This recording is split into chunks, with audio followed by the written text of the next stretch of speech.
जय हिंद साथियों।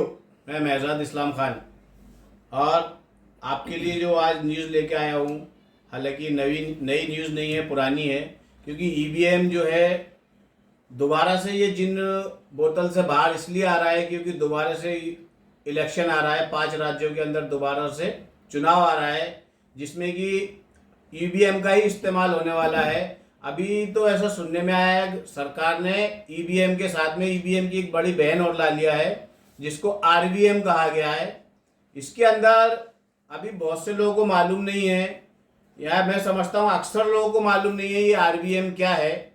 आरवीएम जो मशीन है जो कि अभी तक पोस्टल बैलेट से जो मतदान होता था, यानी कि अगर कोई पोस्टल बैलेट से मतदान तो खैर वही लोग करते थे जिनकी इलेक्शन में ड्यूटियां होती हैं, लेकिन ये जो आरवीएम जो आई है तो ये ऐसे लोगों के लिए आई है जो लोग अपने शहर से कहीं बाहर जाके बस गए हैं, कहीं दूर स्टेट में रह रहे हैं, दूर शहर में रह रहे हैं। जैसे कि अगर एक मिसाल के तौर पर एक आदमी दिल्ली का प्रॉपर रहने वाला है लेकिन वो बम्बई में जाके बस गया या कलकत्ता में जाके धंधा कर रहा है, या फिर यूपी का आदमी है वो महाराष्ट्र में कहीं किसी जगह पे रह रहा है, तो वो भी सेम डे सेम टाइम पर मतदान में हिस्सा ले सके, इसके लिए आरवीएम ऐसी एक मशीन लाई गई है।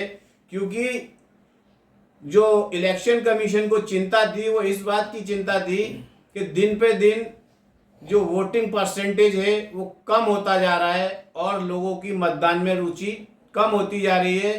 तो इसमें एक चीज़ ये भी समझ में आई थी, ये चीज़ भी निकल के आई थी कि बहुत से लोग अपने मूल स्थान से छोड़कर दूसरी कहीं जगह पर जाकर या तो धंधा कर रहे हैं या बस जाते हैं या फिर किसी पर्सनल काम से या प्रोफेशनल काम से बाहर शहरों में घूमने के लिए चले जाते हैं। और उस टाइम पे ही अगर इलेक्शन डिक्लेयर हो जाता है, इलेक्शन चालू हो जाता है और वो वहाँ तक नहीं पहुँच पाते हैं, क्योंकि इलेक्शन के लिए अगर वो ज़्यादा दूर है तो खर्चा ही इतना आ जाता है 2000, 5000 या 10,000 ये, और टाइमिंग भी 2-2, 3-3 दिन अगर उनके वेस्ट होते हैं। जैसे कि कुछ लोग कलकत्ता के हैं लेकिन महाराष्ट्र में रह रहे हैं, आज भी उनके नाम कलकत्ता के अंदर वोटिंग लिस्ट में है। यूपी के लोग हैं उनके महाराष्ट्र में रह रहे हैं लेकिन उनके नाम आज भी यूपी की वोटर लिस्ट में है, तो आने जाने में काफ़ी टाइम वेस्ट होता है।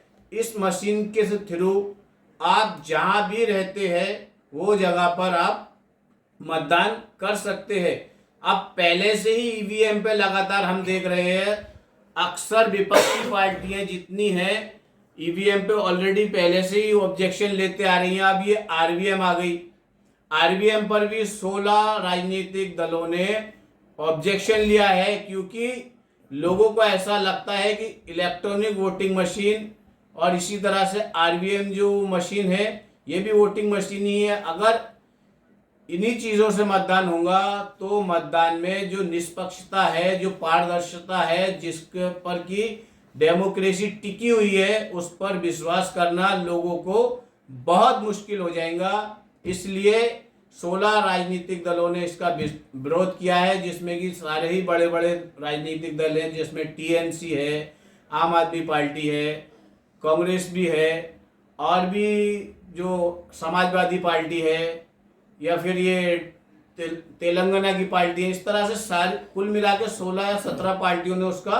ऑलरेडी विरोध किया है, जो कि अपना बड़ा मकाम रखती है पॉलिटिक्स के अंदर। तो ये जो मशीन है इसके अंदर उन्होंने बहुत सी कमियां भी बताने की कोशिश की है।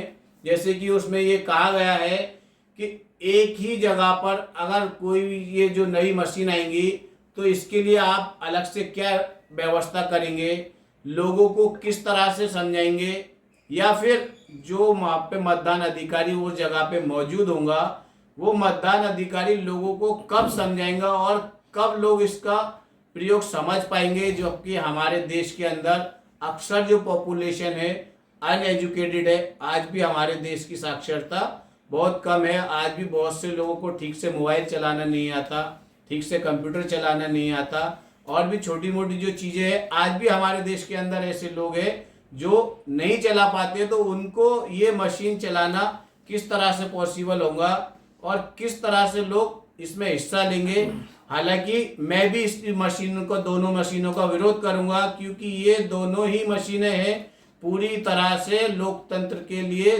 धोखा है और इससे लोकतंत्र को खतरा है। इसके साथ आज की मेरी बात खत्म करना चाहूंगा। जय हिंद, जय भारत।